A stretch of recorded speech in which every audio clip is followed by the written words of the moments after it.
Hello, everyone. Welcome to the Chicago Justice Show. Thank you so much for being with us today. I'm your host, Tracy Siska. I am also the executive director of the Chicago Justice Project. If you want to find out more about what we do and our transparency and advocacy efforts, both in Chicago and starting to expand around the country, you can go to chicagojustice.org and find out all you need to know about everything we do. All right, today, our show, we're going to talk about Clerk Martinez's flip-flop, the new circuit court clerk who took the place of Dorothy Brown, who was supposed to be this new breath of fresh air, who seems to be nothing. It's like new boss, same as the old boss type of thing going on there.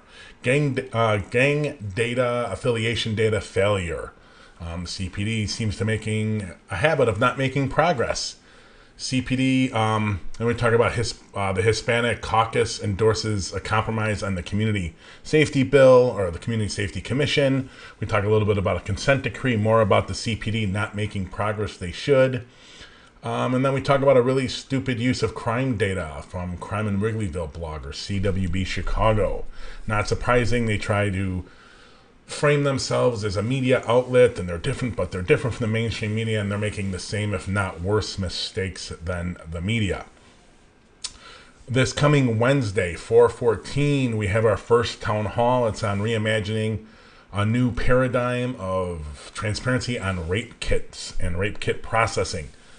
For those not in the know, Chicago has had what seems to be a 20-year problem of having a backlog that never seems to end, and it's always clouded in corruption and incompetence about what's going on with rape kits. We aim to change that, and we're going to be talking to three experts: Maria Blada from Resilience, which is in Chicago, Ilse Connect from the Joyful Heart Foundation, kind of a more national, bigger picture view, Donna Pyler from Guardian Angel Community Services in Joliet, and more of a view of the statewide issues. So join us for that. It's not at our normal show time. It's at 7 p.m. Central.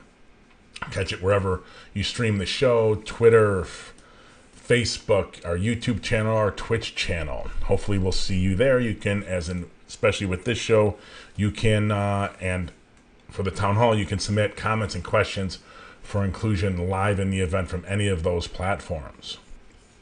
Okay, let's get started. Segment 1.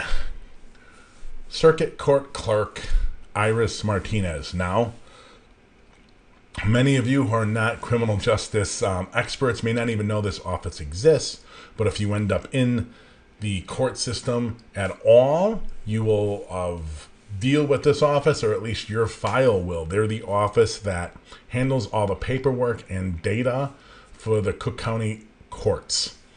And that is criminal or civil. In our view, we're just thinking about criminal. And I want to show you this. Here we go. This is an article from Injustice Watch in Chicago. And they do a good job of nailing the clerk's flip-flop. When she was campaigning, she was all about how, even though the clerk's office isn't necessarily covered by the Illinois Freedom of Information Act, or arguably isn't. I would argue that to some degree they are, but she says everyone is considered the office exempt. She was going to make the office abide by the Illinois Freedom of Information Act. They're basically considered part of the courts, and courts are exempt from FOIA, so it was always questionable. Dorothy Brown had a habit, the predecessor, not ever responding to FOIAs, never being transparent with court data, even when you get the court's blessing to get the data, which I will get to in a moment about our issues with the office. But of course, Iris Martinez in office, I believe she took office in early December, if I'm not mistaken. So we're 5 months in, and she's already flip-flopping. She just supported Senate Bill 583. And basically this Senate bill is going to limit designate the clerk as not having to, clerk's offices around the state, as to not have to be responsive to the Illinois Freedom of Information Act, which is by far the most transparent of all levels of transparency under the law in Illinois. Instead, This bill mandates that the clerk's offices are responsive to what's called the Local Records Act, which is pretty much a joke. It does not. There's no right for people who are requesting records to appeal. Requesters like the Chicago Justice Project, others, are just completely denied all levels of records. This is not an accident. This is just a flip-flop. Iris Martinez, typical Cook County, Illinois, Chicago politician. Say one thing when you're running, do another when you're in office. To some degree, we have that for mayor. We've had that for mayor forever, and most of the aldermen and most of the Cook County board. Some degree, the Cook County board president, certainly a large degrees to what's in office or has been in office at the Illinois General Assembly. By no means all of them, but many of them. She joins a long list of people. Now, how it affects CJP. This is a copy of a letter from Cook County Circuit Court Chief Judge Timothy Evans. And if you look closely at that date, ladies and gentlemen, you will notice that is 2015, November.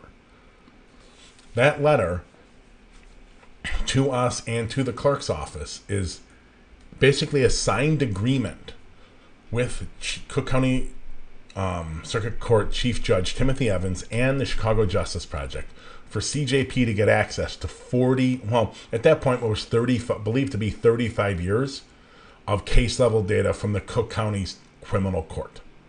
It would be data on every case filed through November of 2015, and then it also mandated regular updates. It by far would have been the largest, and still would be, the largest transparency victory in the criminal justice sphere in America. Cook County is rumored to be either the second or third largest unified court system in the country. The criminal court's extremely busy. Obviously, we have issues with violence and crime in Chicago. This would have been a massive coup. That letter gets to the clerk's office, Dorothy Brown's office. She wants to charge us $25,000 to access the data, to de-identify it, take out a couple fields. Yes, it's corrupt. Yes, it's basically good old Cook County corruption. More or less a legitimate form of payoff, because that's how they operate here. Now,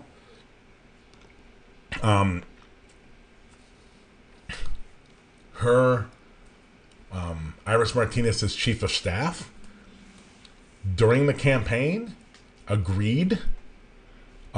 We sent them this information. We talked to Patrick Hanlon. He agreed that they would honor this request and most likely not charge us anything. And what happened? Well, it's been radio silence since they got elected. I don't know if that's going to stay that way, but we're very concerned that we're going to get the same thing from Iris Martinez that we got from Dorothy Brown, which is cover up, deny. I'm not sure if it's a power thing or what it is. I'm not sure why she doesn't want her office to be covered by FOIA, but it's not a good sign. It's unfortunate, but I don't think we probably should have expected much less. We'll keep you updated on our fight with the clerk's office. We're going to go. It's going to be a much more public battle than it's been over the last few years, for sure. Okay, segment 2. The CPD not making real progress on transitioning from what we call the gang affiliation data system, data management they have. You'll hear others, activists and community groups talk about their gang database. It is not a separate database, ladies and gentlemen. It is part of a database called Clear, which CPD had Oracle build years and years ago and spent a lot of millions on it. It's fields within that database. So, that being said, the Deputy Public Safety Inspector General's office that I helped create a couple years ago did a report on the database. A great article from Dumke from ProPublica came out and basically detailed he got a dump of a lot of the data, and it showed just how horrifically biased, ridiculously bad. They had people in the database that were like 115 years old. People still in gangs at 70 or 80, just ridiculously bad. There was no transparency around it. There was no way to appeal. There was no way to know if you were in there. There were no regulations for why. There was no consistency about how or why someone would get into the database, because that's not something the police department believes in. It's so poorly managed. There was no way anything like that was ever going to be run well. So McDumpke from ProPublica does this story. It prompts a Deputy Public Safety Inspector General investigation and report audit. They issue a report in 19, I think in April of 19, if I'm not mistaken. The police department, they come up with recommendations. The police department under Eddie Johnson agrees to many of them, disagrees with a couple, and outright says no to one, I think. We've had, if you look in previous episodes, we've had Deborah Witzberg, who's the Deputy Public Safety Inspector General, on this show a few times already in the year we've been doing this. And one of those times was to talk about this audit that they did. So this is a new look. Hey, it's been 2 years since we gave you this recommendation, and you said you were going to do things. What did you do?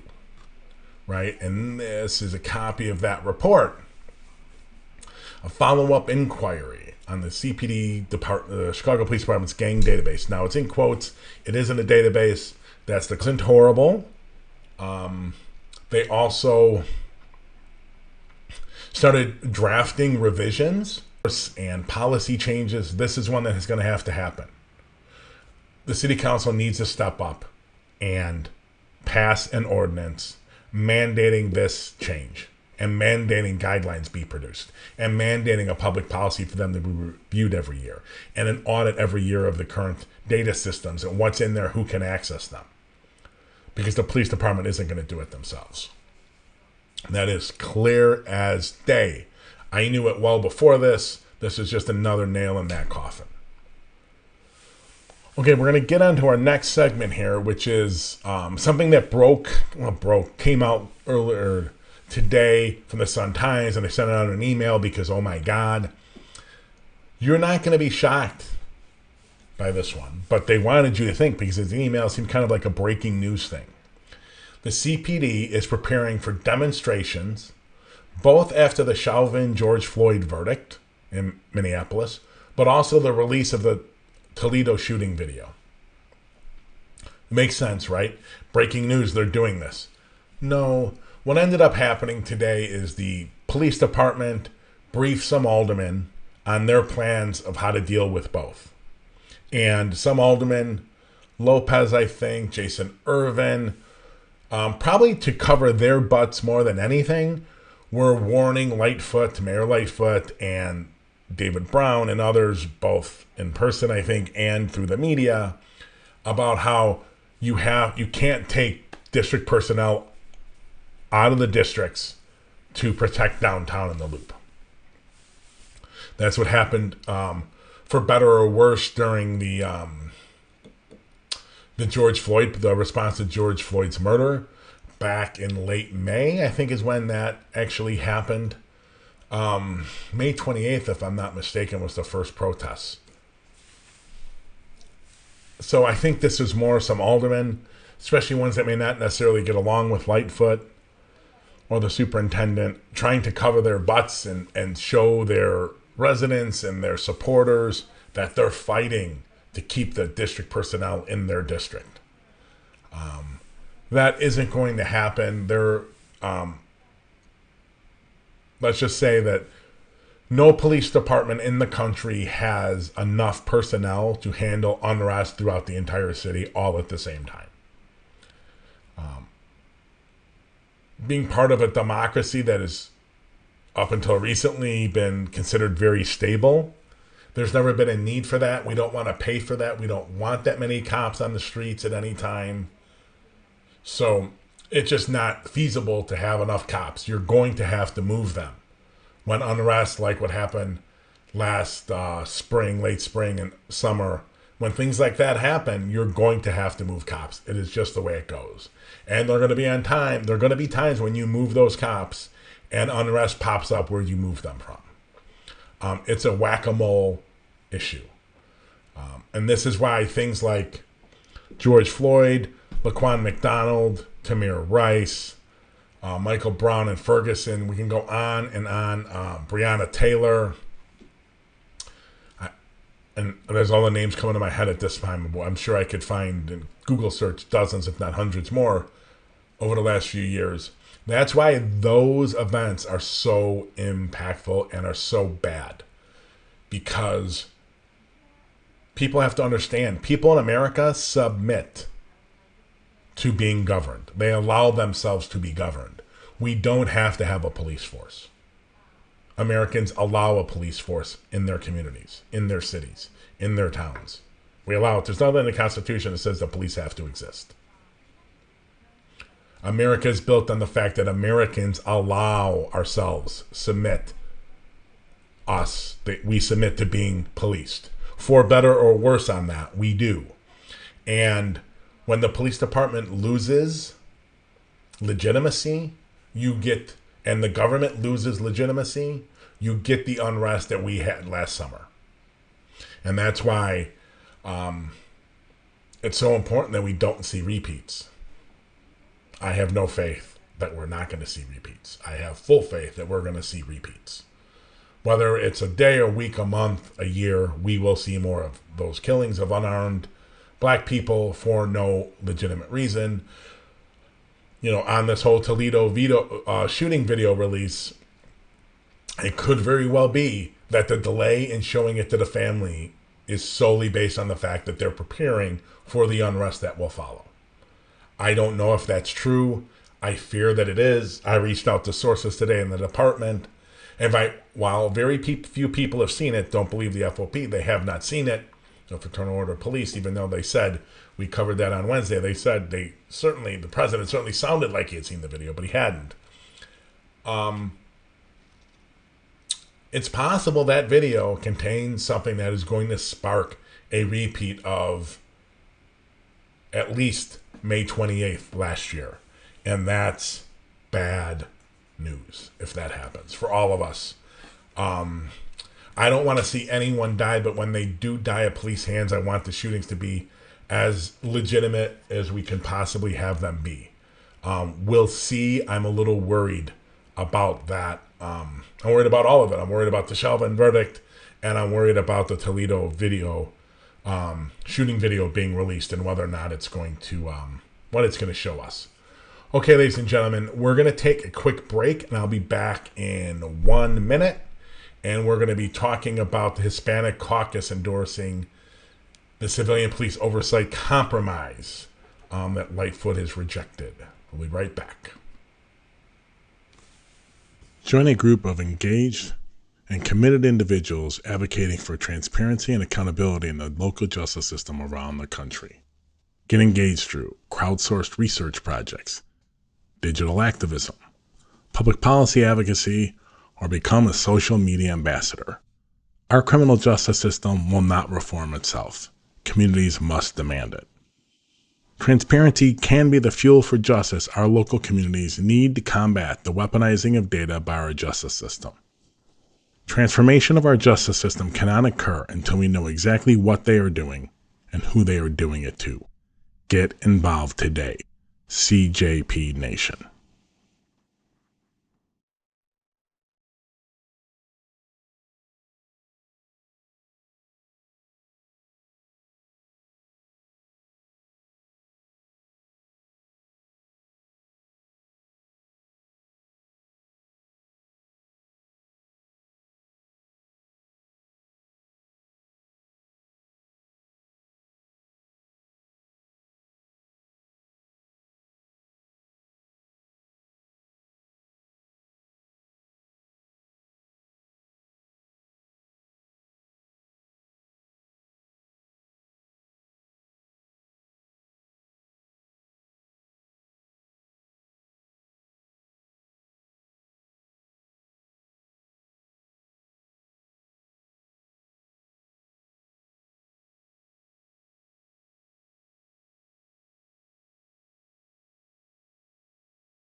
So thank you, ladies and gentlemen, for being with us. So we're talking now about the Hispanic Caucus and how they took a vote and they endorsed the latest compromise ordinance from two different groups. That's why it's called compromise. GAPA, the Grassroots Alliance for Police Accountability, and COPA and CPAC.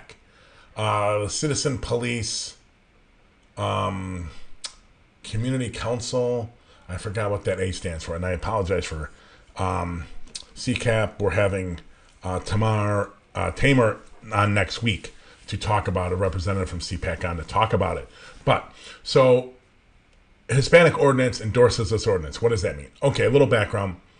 GAPA, the Grassroots Alliance for Police Accountability, was basically the first set of like community groups to meet about creating some kind of civilian council commission, depends on what you want to call it, to take a larger role in overseeing the police department, have a voice in the hiring and firing of the police superintendent, have some kind of voice in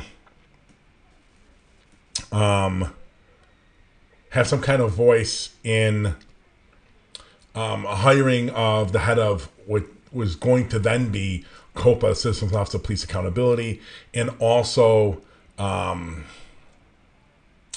police board, the head of the members of the police board.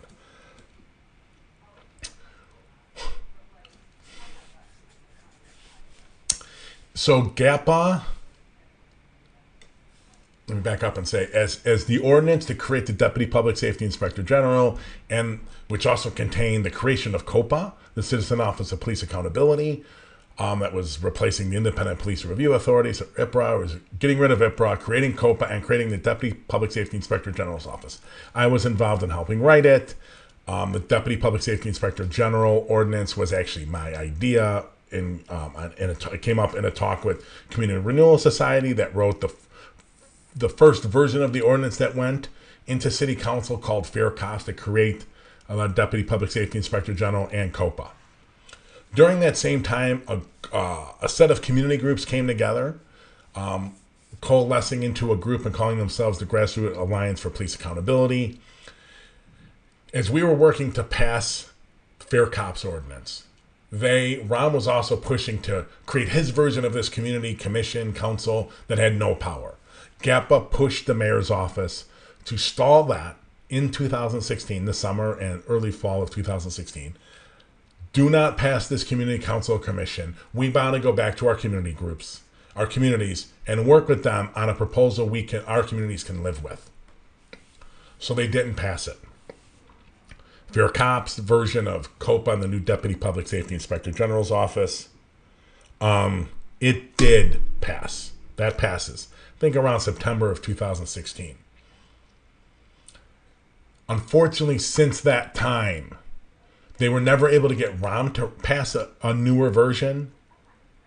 Lightfoot campaigned on passing the either GAPA or the CPAC version, which was later introduced, which is a much more radical version. They were going to pass one of those. Lightfoot committed to passing one of those in her first 100 days. Well, fast forward, we're now approaching her 720th day, or 2 years in office, and she hasn't passed it. A few months ago, she walked away from the bargaining table. Why they're bargaining 2 years into her office, and they were bargaining like 3 years with Rahm? It's ridiculous that it would take that long to create this thing. She walked away and she said, hey, I'm done negotiating with these people. I'm going to introduce my own. That pushed the GAPA people and the CPAC people to come together, and they did create a compromised version. I have a copy of it. I told CPAC I wouldn't talk about it or go public with it until we had them on the show to discuss it. So early next week, we will be discussing in depth the compromised ordinance. We may be bringing someone in from GAPA. Demarius Young, if I got his name right. There was an interview with Demarius sometime over the summer about the GAPA version that was live at that time. So we have this compromised version. The Hispanic Caucus votes kind of in rejection of Lightfoot and votes to support this compromised version. Lightfoot does not want. Period. Not sure why. I should say that. I'm pretty convinced that she doesn't want this commission to have any real meaningful oversight role, and certainly no role in selecting superintendents, even giving no confidence votes on the superintendents. Nothing. She doesn't want any of it. She's certainly for the show of this commission having something, not just being anywhere near actually legitimate oversight. So the Hispanic Caucus has voted. We'll see if the Progressive Caucus, I'm not sure if they voted to do. We'll see what happens. We talked to Matt Martin, Alderman Matt Martin, 47th Ward, 8 weeks ago, and he said there's a strong appetite, in his opinion, to pass a version that is not the mayor's version. So we're going to see, because I know a lot of aldermen are feeling pressure to pass something that isn't Lightfoot's version. So we'll see what comes up. This hopefully is a step in the right direction. We'll see what comes of this. One interesting note is, I think the vote in the Hispanic Caucus was 7-1, with 5 members not voting or not even showing up for the vote. So they must have known they would lose, and they don't want any part of it. It is strange how you get a person of color, someone who is worried about their communities, and not voting for a legitimate civilian police oversight. Doesn't make any sense to me. Maybe we should talk to some of those aldermen. We'll look into it. See if we can get them on the show to say why they don't want it. Okay, segment number 5. Lightfoot administration and the Chicago Police Department still behind on court-ordered reforms as part of the consent decree. Without delving too much into this, here's an article from the Tribune, if you want to look it up to get more in depth about what they're saying. This is not new. They've been behind since they started. I think there are quarterly reports that the monitor that is overseeing the consent decree issues. The police department has been behind. They started to catch up a little bit in this one. My worry, and the reason I wanted to bring this up and talk about it today, is I want people to understand that the consent decree isn't in and of itself the holy grail of police reform. And Lightfoot is treating it that way. This is the process. This is the process we've agreed to. We're working on it, and this and only this. And the city council and everyone else should butt out. This is the only thing. Now, at this rate, we're going to be here 10 or 15 years before the police department makes all the changes necessary to get the consent decree lifted. So, we should not at any level restrict ourselves to thinking that the only thing that can be done is within the terms of the consent decree. The confines of it can't be. The consent decree has some really good things in it. We can move even further. I would suggest, and we're trying to get Alderwoman Maria Haddon on to talk about it, I would suggest that the Anjanette Young ordinance, the ordinance restricting and regulating the use of warrants, is such a thing. It is such a thing that needs to be passed.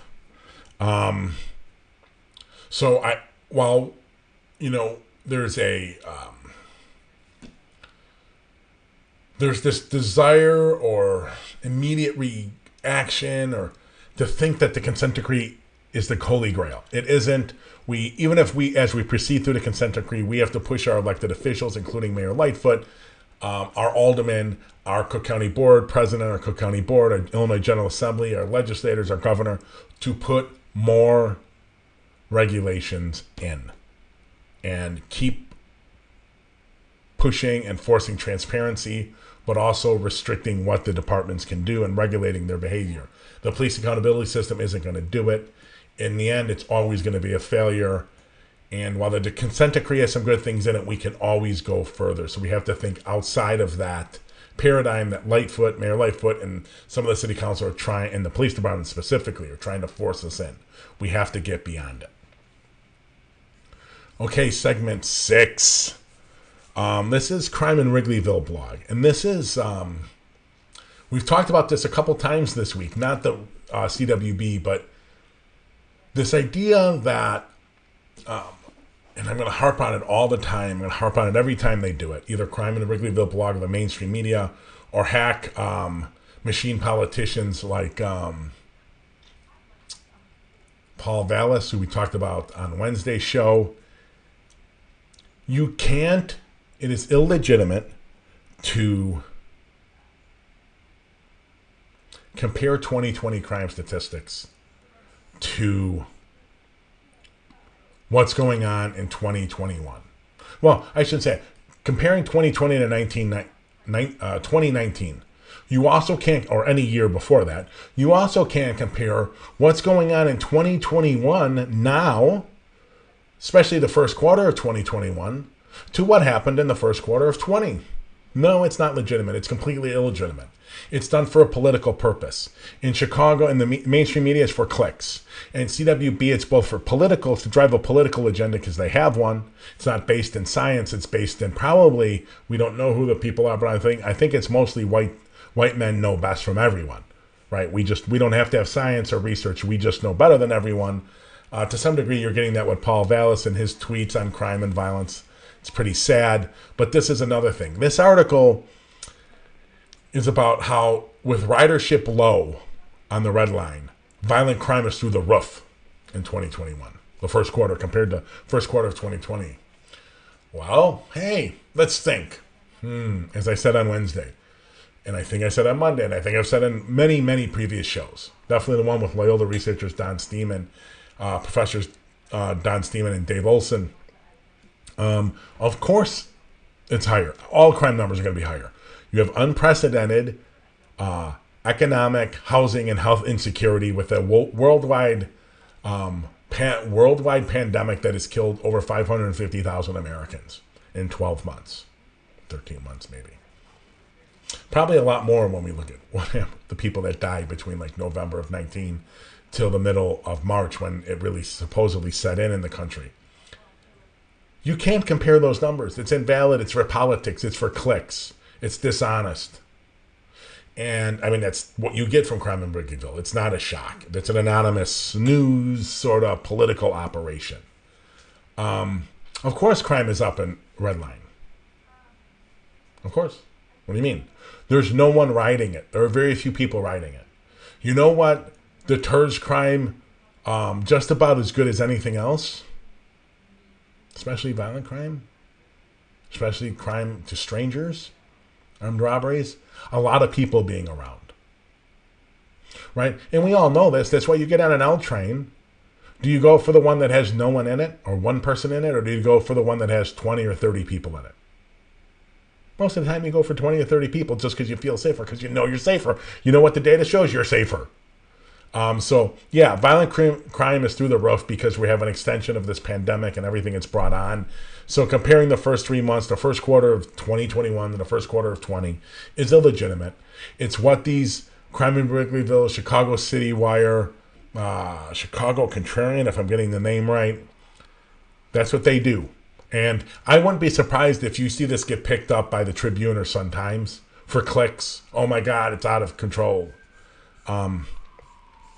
What is really the worst epidemic, besides obviously the pandemic, but in reporting, is the reporting. Is this misuse, clickbait, exploitation of violence and crime in Chicago for money, for clicks, for attention.